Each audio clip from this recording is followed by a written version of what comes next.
बांग्लादेश में शेख हसीना के इस्तीफा देने और ढाका से भाग जाने के बाद भी प्रदर्शनकारी लगातार हिंसा कर रहे हैं। तोड़फोड़ और आगजनी की कई तस्वीरें बांग्लादेश से आ रही है।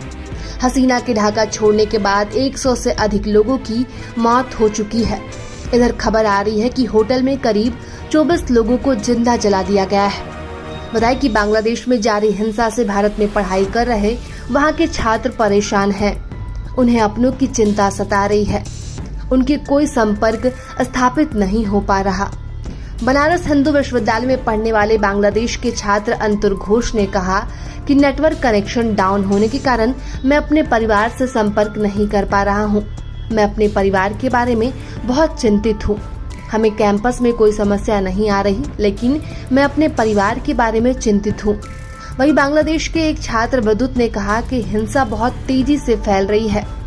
मैं अपने परिवार से संपर्क नहीं कर पा रहा हूं, क्योंकि विरोध प्रदर्शन शुरू होने के बाद से कोई नेटवर्क नहीं है। मैं अपने परिवार के बारे में बहुत चिंतित हूं। मैं बनारस हिंदू विश्वविद्यालय का हमारा समर्थन करने के लिए आभारी हूं। बताएं कि बांग्लादेश में एक इंडोनेशियाई नागरिक सहित कम से कम 24 लोगों को भीड़ ने अवामी लीग पार्टी के एक नेता के स्वामित्व वाले एक होटल में जिंदा जला दिया। ये घटना उस समय हुई जब पार्टी के नेता शेख हसीना प्रधानमंत्री पद से इस्तीफा देने के बाद देश छोड़कर चली गई हैं।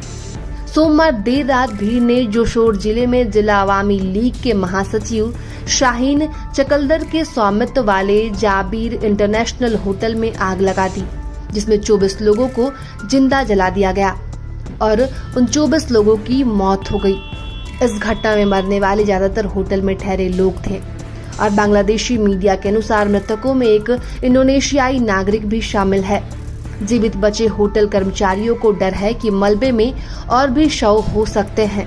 मीडिया रिपोर्ट्स के अनुसार अवामी लीग सरकार का विरोध करने वाली उग्र भीड़ ने होटल की भूतल पर आग लगा दी और यह शीघ्र ही ऊपरी मंजिलों तक फैल गई। विवादास्पद आरक्षण प्रणाली को समाप्त करने की मांग को लेकर छात्रों ने बांग्लादेश में प्रदर्शन शुरू की थी, जिसके तहत 1971 में बांग्लादेश के मुक्ति संग्राम में जिसके तहत 1971 में बांग्लादेश के मुक्ति संग्राम में हिस्सा लेने वाले लड़ाकों के रिश्तेदारों को सरकारी नौकरियों में 30% आरक्षण देने का प्रावधान था।